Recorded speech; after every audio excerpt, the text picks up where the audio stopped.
Je n'aurais jamais pensé être un de ces types qui racontent le naufrage de leur mariage sur Reddit, mais nous y voilà. Je suppose qu'il faut bien que je documente ce merdier quelque part, et ma thérapeute dit que l'écriture aide, même si je doute qu'elle voulait dire « étale ton linge sale sur Reddit ». Lol. Pour situer un peu le contexte, marié à Camille depuis 6 ans. On s'est rencontrés dans une toute petite ville du Colorado, quand mon Audi est tombé en panne pendant la pire tempête de neige qu'ils aient connue depuis 20 ans. Tous les commerces étaient fermés sauf un garage, où elle était la seule mécanicienne à bosser. J'ai été bluffé.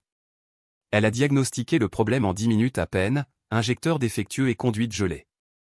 En attendant les pièces, on a parlé pendant des heures.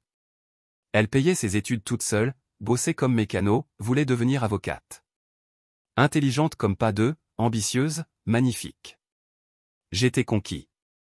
Cette nuit-là s'est transformée en week-end, le week-end en relation à distance, et 1 an plus tard, on vivait ensemble à Denver. Je venais juste de lancer mon entreprise de logiciels, des solutions de sécurité réseau pour les petites entreprises. Pas très sexy, mais ça paie les factures.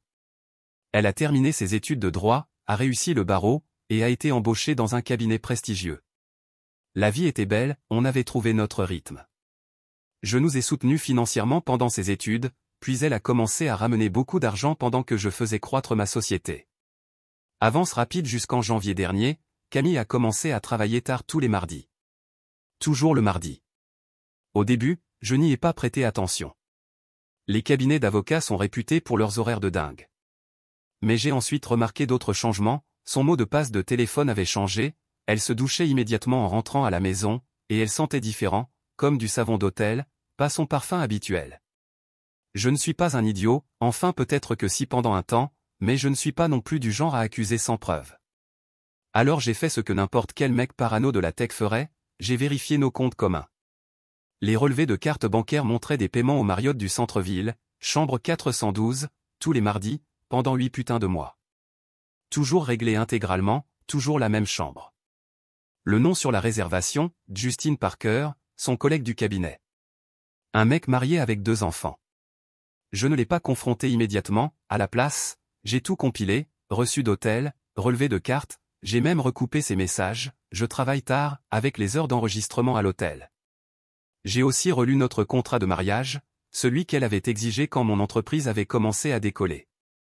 Le truc marrant avec les contrats de mariage, c'est qu'ils fonctionnent dans les 2 sens, et le nôtre contenait une clause d'infidélité très claire, paragraphe 7b, qu'elle avait apparemment oublié. Hier, tout a explosé. Elle est rentrée tard, même pas un mardi, quelle audace. Et je pouvais sentir son eau de Cologne à lui sur elle, elle ne faisait même plus semblant. Quand je lui ai demandé où elle était, elle a souri en coin et a dit, je travaillais tard, évidemment, avec ce ton condescendant qui m'a fait bouillir. J'ai juste hoché la tête et suis allé dormir dans la chambre d'amis. Ce matin, j'ai transféré tous nos fonds communs vers des comptes auxquels seul moi ai accès, totalement légal selon notre contrat de mariage. Ensuite, j'ai attendu. À 11 heures, le message est arrivé. Je vais tout prendre dans le divorce, la maison, les voitures, ton entreprise. Mon avocat dit que tu finiras à la rue. Profite bien de ta vie de clochard, loser. J'ai littéralement éclaté de rire. Elle n'avait aucune idée de ce qui l'attendait. J'ai répondu, vérifie ton compte bancaire. 3 minutes plus tard, j'ai chronométré, putain, où est mon fric? J'ai répondu avec une capture d'écran de notre clause 7b du contrat, surligné, adultère par l'un des conjoints entraîne la perte de tous les biens communs et des entreprises. En dessous, j'ai envoyé les 8 mois de reçu d'hôtel, chaque mardi, Marriott, chambre 412, avec les horaires et le nom de Justine Parker. Mon téléphone a immédiatement sonné. Je l'ai mis sur haut-parleur pendant que je continuais à travailler sur mon ordi. Elle criait si fort que j'ai dû baisser le volume. Comment je pouvais lui faire ça, qu'elle avait construit cette entreprise avec moi? Faux. Elle baisait de Justine pendant que moi je bossais 80 heures par semaine. Comment je détruisais sa vie? J'ai juste ri et dit, adieu, loser. Ah, au fait, la femme de Justine a aussi reçu une copie de tout. Puis j'ai bloqué son numéro, mais pas avant d'avoir mis en place un filtre email pour enregistrer tous ses messages. Il faut toujours garder les preuves, toujours. Vers 3 heures du matin, j'ai consulté ma boîte mail, 90 messages depuis différentes plateformes, email, WhatsApp, même LinkedIn, bordel. Je suis à la rue, Justine m'a quitté, je dors dans ma voiture, s'il te plaît, je suis désolé. Apparemment, la femme de Justine l'a viré de chez eux et l'a dénoncé au comité d'éthique de leur cabinet.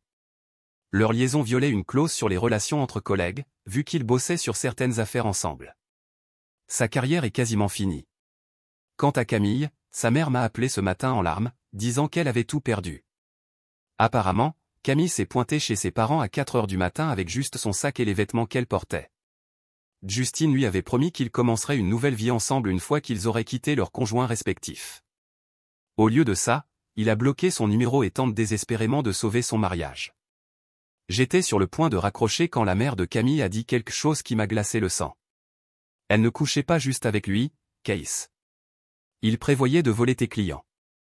Avant que je puisse demander ce qu'elle voulait dire, quelqu'un s'est mis à frapper violemment à ma porte d'entrée. J'ai regardé par le Judas et j'ai vu le père de Camille, son frère, et 2 personnes que je ne reconnaissais pas sur mon perron. Et c'est là que j'en suis maintenant. Ils sont là depuis 20 minutes à m'appeler par mon prénom, disant qu'ils veulent juste parler. Mon système de sécurité les a filmés en train d'essayer de regarder par les fenêtres. J'ai appelé la police, mais qui sait combien de temps ils mettront à arriver. Je ne sais pas ce qu'ils veulent, mais je n'ouvrirai pas cette porte. Je vous tiendrai au courant quand je pourrai. Merci pour le soutien, les choses ont dégénéré très vite au cours des dernières 24 heures, alors voici ce qui se passe. Là où je m'étais arrêté, la famille de Camille était devant chez moi, et j'ai entendu des sirènes. Il s'est avéré que ces sirènes venaient en fait de chez mon voisin, une histoire de canalisation éclatée qui inondait leur sous-sol, totalement sans rapport. Mais j'avais bel et bien appelé les flics moi-même, et ils sont arrivés environ 15 minutes plus tard. Et c'est là que les choses sont devenues bizarres. Quand les officiers sont arrivés, le père de Camille s'est soudainement mis à agir de façon super raisonnable, on veut juste parler, c'est une affaire de famille, etc. Les 2 personnes que je ne reconnaissais pas? L'oncle de Camille, apparemment un avocat très en vue, et tenez-vous bien, la femme de Justine. Oui, la femme de Justine était là, avec la famille de Camille. Les policiers m'ont demandé si je voulais porter plainte pour intrusion, mais j'étais tellement confus par cette alliance que j'ai dit que j'étais prêt à les écouter d'abord, tant que les flics restaient présents. Je ne suis pas un idiot, donc on s'est tous assis dans mon salon. C'était la réunion la plus gênante de ma vie. C'est Mélissa, la femme de Justine, qui a parlé en premier. Elle n'était pas là pour défendre Camille, pas du tout. Apparemment, après que je lui ai envoyé les preuves, elle a confronté Justine et il a craqué immédiatement. Il lui a montré les textos échangés avec Camille depuis presque 1 an. Et les gars, c'était bien pire que ce que je pensais. Cette histoire de vol de clients que la mère de Camille avait mentionnée, ce n'était pas juste du vol de clients, il prévoyait de cloner tout mon modèle d'entreprise, logiciel compris. Justine enregistrait nos conversations lors des dîners depuis des mois. À chaque fois que je parlais de mes stratégies commerciales ou de mes futures fonctionnalités, il collectait des infos. Camille avait accès à tous mes dépôts de code. Partage de mots de passe entre conjoints, putain de leçons apprises. Elle téléchargeait tout et le transmettait à Justine, qui avait un ami développeur prêt à tout reconditionner. Leur plan? 1. Divorcer. 2. Prendre la moitié de mon entreprise dans le divorce. 3. Lancer leur entreprise concurrente en utilisant mon propre code. 4. Me piquer tous mes clients avec des tarifs plus bas temporairement. 5. Me détruire professionnellement. Voilà pourquoi la famille de Camille était là. Sa mère avait découvert le plan la veille au soir, quand Camille s'était effondrée et lui avait tout avoué.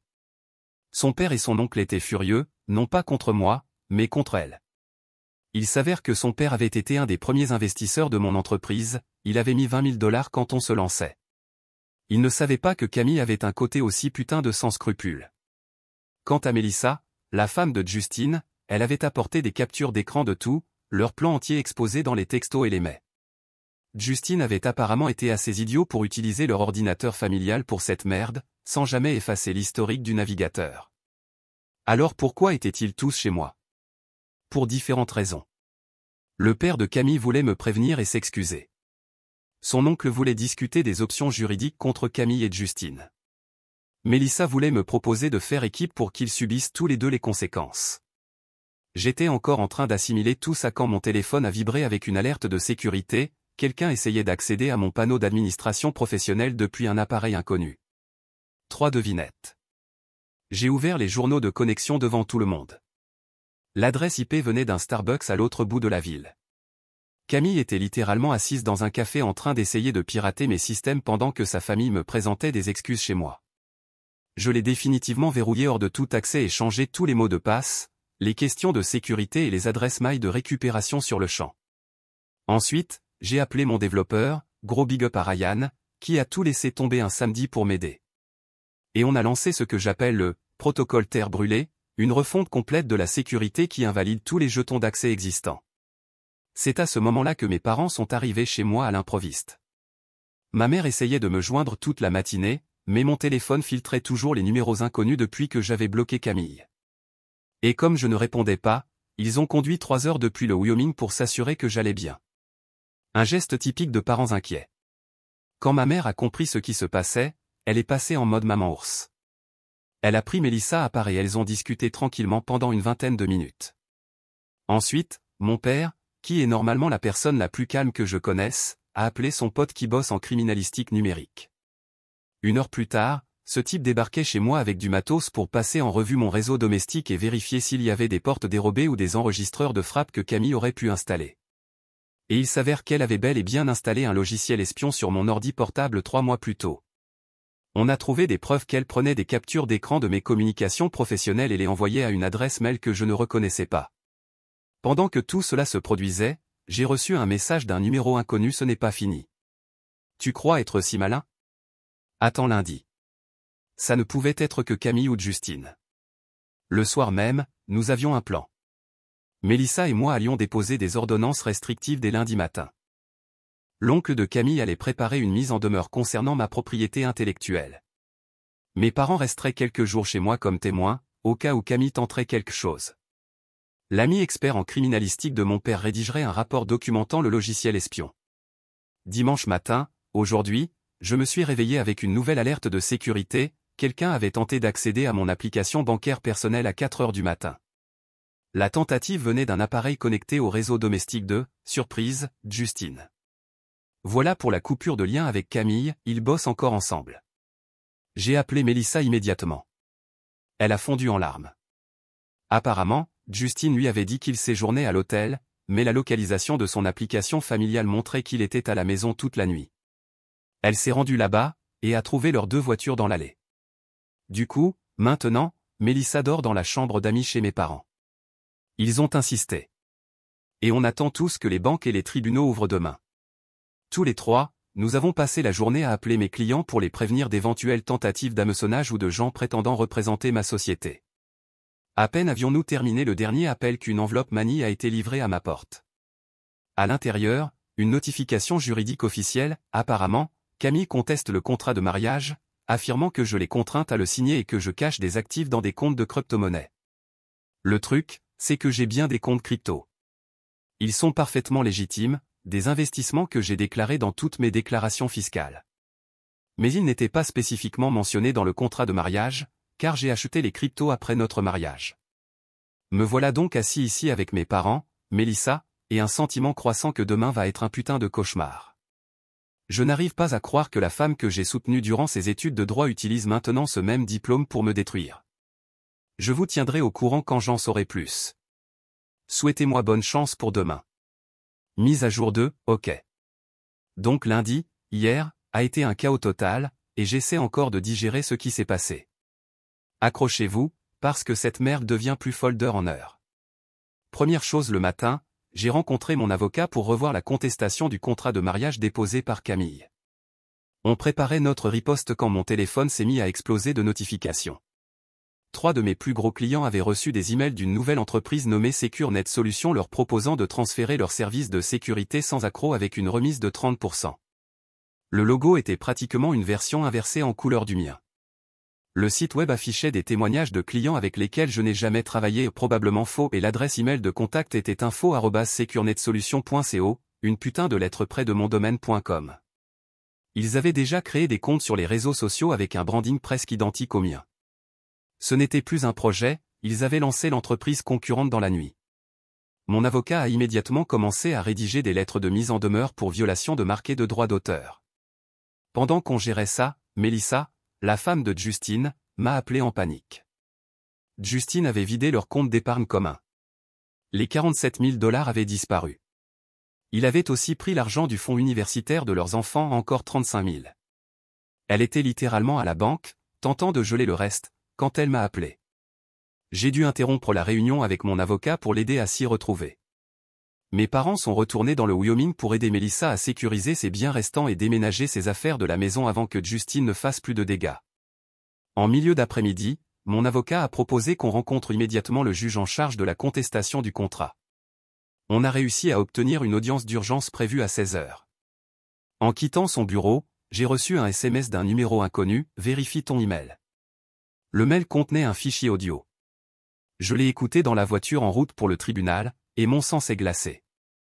C'était un enregistrement de moi parlant d'une faille de sécurité qu'on avait découverte dans le système d'un client l'année dernière. La conversation avait été enregistrée en secret dans mon propre salon, pendant un dîner organisé par Camille. Il y avait 7 autres enregistrements joints. Toutes des conversations que j'avais eues chez moi à propos de clients, de problèmes de sécurité et de stratégies d'entreprise.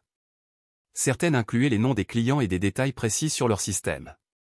Mon avocat a immédiatement appelé le tribunal pour ajouter cette nouvelle preuve à notre dossier. Nous soutenions déjà que Camille avait violé le contrat de mariage par son infidélité, mais maintenant, nous avions aussi la preuve d'espionnage industriel. Quand nous sommes arrivés au tribunal, Camille était déjà là avec Justine et un avocat que je n'avais jamais vu. Elle avait l'air détruite, portant les mêmes vêtements depuis plusieurs jours, les cheveux gras. Justine avait l'air encore pire, non rasée, les yeux injectés de sang. Ils étaient recroquevillés ensemble, chuchotant intensément, et se sont figés dès qu'ils m'ont vu. L'audience devait porter sur la contestation du contrat de mariage, mais mon avocat a immédiatement présenté les nouvelles preuves concernant l'entreprise concurrente et les enregistrements secrets. Le juge n'était pas contre. Surtout en ce qui concerne les enregistrements effectués sans consentement, illégaux dans notre État d'ailleurs. L'avocat de Camille a tenté d'argumenter que les enregistrements n'étaient pas pertinents pour contester le contrat de mariage, mais le juge l'a aussitôt fait taire. Et là est tombée la bombe. Justine s'est levée et a demandé à s'adresser à la cour. Son avocat avait l'air choqué, visiblement ce n'était pas prévu. Justine s'est avancée et a tout avoué, l'affaire, le plan d'entreprise, les enregistrements, tout. Il avait même une clé USB contenant des emails entre lui et Camille remontant à 2 ans. Il s'est avéré que ce n'était pas un plan récent qu'ils avaient concocté, ils préparaient ça depuis avant le Covid. Le plan initial était de quitter leurs conjoints simultanément, de lancer l'entreprise concurrente et de déménager ensemble à Austin. La pandémie a tout retardé, mais ils ont continué à travailler dessus. Le plus fou, c'est que Justine a affirmé que c'était Camille qui était venue avec l'idée, pas lui. Selon lui, elle disait que notre mariage était un arrangement d'affaires devenu obsolète, et que j'étais trop naïf pour réussir à long terme dans cette industrie. Le juge a ordonné une pause après les aveux de Justine. Pendant la pause, l'avocat de Justine a pris le mien à part et a proposé un accord. Justine témoignerait contre Camille en échange d'une immunité contre les dommages civils. Mon avocat lui a dit qu'on y réfléchirait. À la reprise de l'audience, le juge a rejeté complètement la contestation du contrat de mariage par Camille. Non seulement ça, mais il a aussi émis une ordonnance restrictive temporaire interdisant à Camille et Justine d'utiliser toute information liée à mon entreprise ou de contacter mes clients. En sortant du tribunal, Camille m'a barré le chemin dans le couloir. Elle tremblait de rage, disant que j'avais ruiné sa vie et détruit tout ce pour quoi elle avait travaillé. J'ai simplement ri et je l'ai contournée. C'est à ce moment-là qu'elle m'a attrapé le bras et enfoncé ses ongles si fort qu'elle m'a fait saigner. La sécurité l'a arraché de moi. Mon avocat et moi avons immédiatement déposé une demande d'ordonnance restrictive officielle. Toute la scène a été enregistrée par les caméras de sécurité du tribunal. Un clou de plus dans son cercueil. Le soir venu, j'étais épuisé physiquement et mentalement. J'ai commandé une pizza et me suis effondré sur le canapé avec mon ordinateur portable, essayant de gérer les dégâts avec les clients qui avaient reçu des mails de SecureNet Solutions. Vers 21h, la sonnette a retenti. J'ai vérifié la caméra de sécurité, pensant que c'était peut-être un voisin ou une livraison tardive. C'était Justine, seule, sobre, calme. Contre mon meilleur jugement, je l'ai laissé entrer tout en gardant la caméra enregistrement. Il s'est assis à la table de ma cuisine, l'air abattu, et a glissé une enveloppe manille vers moi. À l'intérieur se trouvait une clé USB, une pile de mails imprimés et une liste manuscrite de tous les clients que Camille avait contactés au sujet de leur fausse entreprise. Il m'a dit qu'il en avait fini avec Camille, avec le plan, avec tout. Il avait déjà contacté l'ordre des avocats pour se dénoncer concernant les violations éthiques. Quand je lui ai demandé pourquoi ce revirement soudain, il a dit quelque chose qui n'avait pas de sens au départ, regarde l'email numéro 16. Ce n'était jamais pour l'argent. Après son départ, j'ai consulté les emails. Le numéro 16 venait de Camille à Justine, il y a 3 ans, avant même que leur liaison ne commence. L'objet, intérêt pour acquisition Rory. Le message faisait référence à une conversation avec quelqu'un nommé TD à propos du rachat de mon entreprise. Pas un concurrent cherchant à nous acheter, mais un fonds d'investissement privé spécialisé dans les rachats hostiles. Ils démantèlent les entreprises et revendent les morceaux. Camille avait été approchée par cette société grâce à sa connexion avec moi. Il lui avait proposé un pourcentage si elle les aidait à acquérir ma société à prix cassé. L'affaire avec Justine, le plan pour cloner mon entreprise, même la menace de divorce, tout faisait partie d'une stratégie pour dévaluer ma société et me forcer à vendre.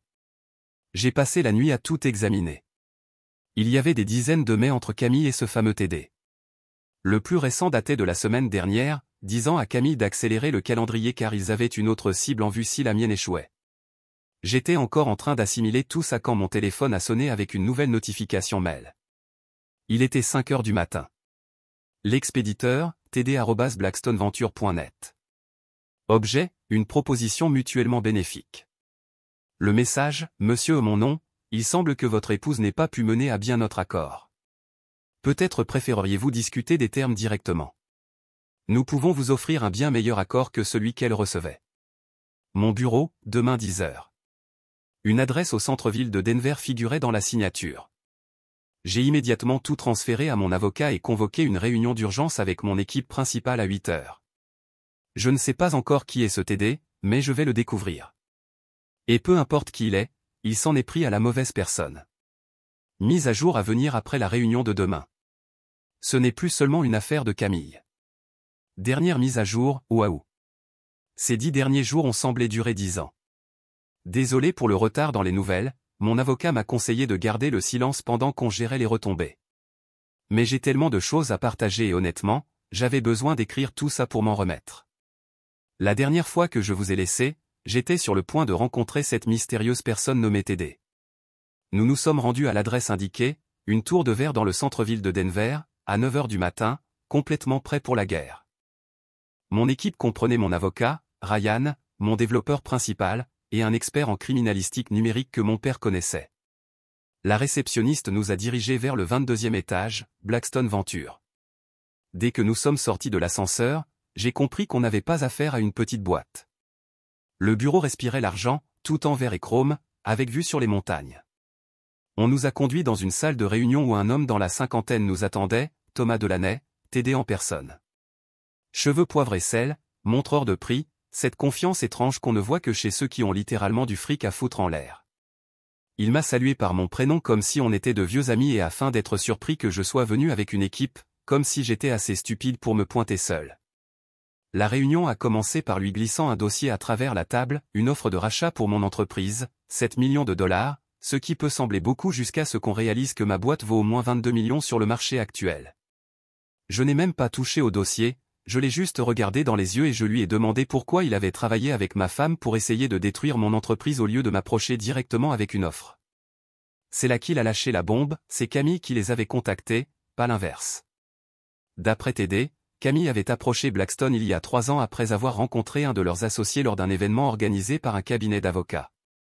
Elle leur avait proposé d'acquérir mon entreprise, prétendant pouvoir les aider à l'obtenir à prix cassé. Son plan initial était de me convaincre de vendre pendant le Covid, quand tout le monde paniquait.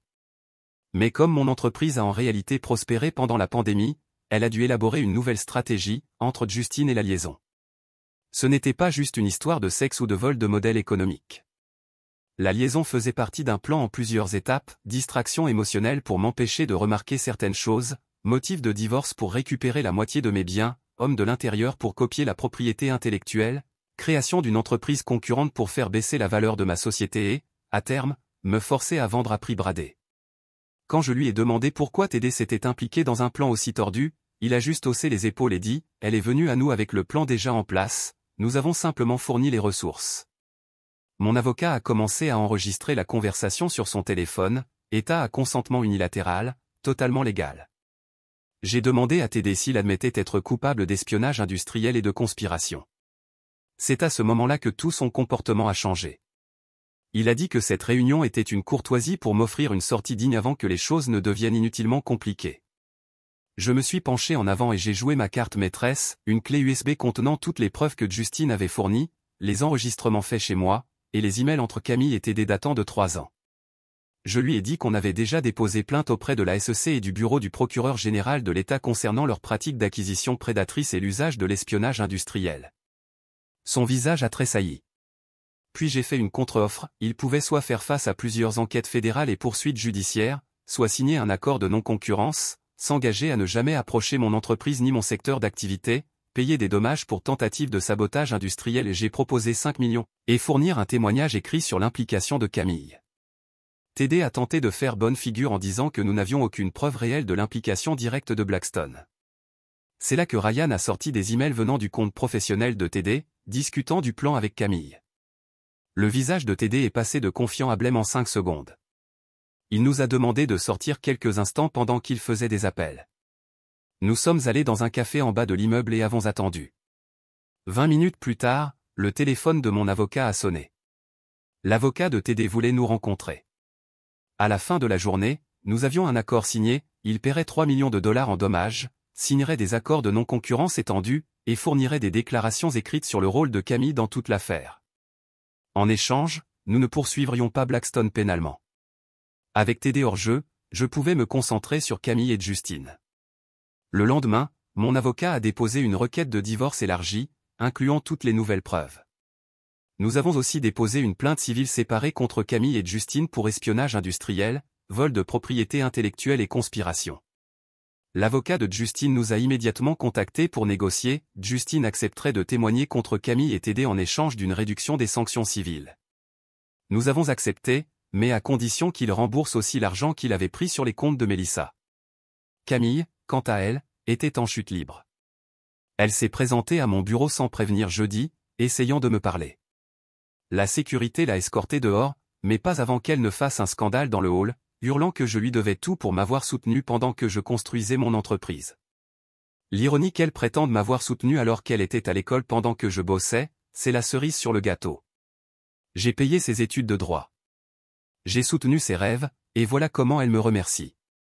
La prochaine confrontation a eu lieu au tribunal, lors d'une audience concernant l'ordonnance restrictive. Camille m'a approché dans le couloir, soudain en larmes, pleine d'excuses. Elle a tenté de me prendre la main, en disant qu'elle avait fait une erreur et qu'on pouvait encore arranger les choses. J'ai retiré ma main et lui ai dit de parler à mon avocat. C'est à ce moment-là qu'elle m'a giflé, assez fort pour laisser une marque, juste devant les caméras de sécurité du tribunal. Pas le geste le plus intelligent pour quelqu'un qui risquait déjà une radiation du barreau. Les agents de sécurité l'ont immédiatement interpellé. Mon avocat a déposé plainte pour agression sur le champ. Le juge n'a pas du tout apprécié lorsqu'il a été mis au courant, 10 minutes plus tard, pendant notre audience. L'ordonnance restrictive a été accordée, ainsi qu'un gel complet de l'entreprise SecureNet Solutions que Camille et Justine avaient montée. Le juge a également ordonné un audit complet de toute ma propriété intellectuelle à laquelle ils avaient accédé ou qu'ils avaient copié. Pendant tout ça, 3 de mes clients que Camille avait contactés se sont manifestés avec des enregistrements de leurs conversations. Elle m'y dénigrait, prétendait que je faisais l'objet d'une enquête pour fraude totalement faux et leur proposait des services de sauvetage via SecureNet. Ces enregistrements ont été le dernier clou dans le cercueil de sa carrière juridique. L'Ordre des avocats de l'État a ouvert une enquête éthique formelle et elle a été immédiatement suspendue dans l'attente du verdict. Justine, quant à lui, essayait de sauver sa peau. Il a fourni un témoignage détaillé expliquant comment Camille l'avait approché, séduit, et convaincu de rejoindre son plan.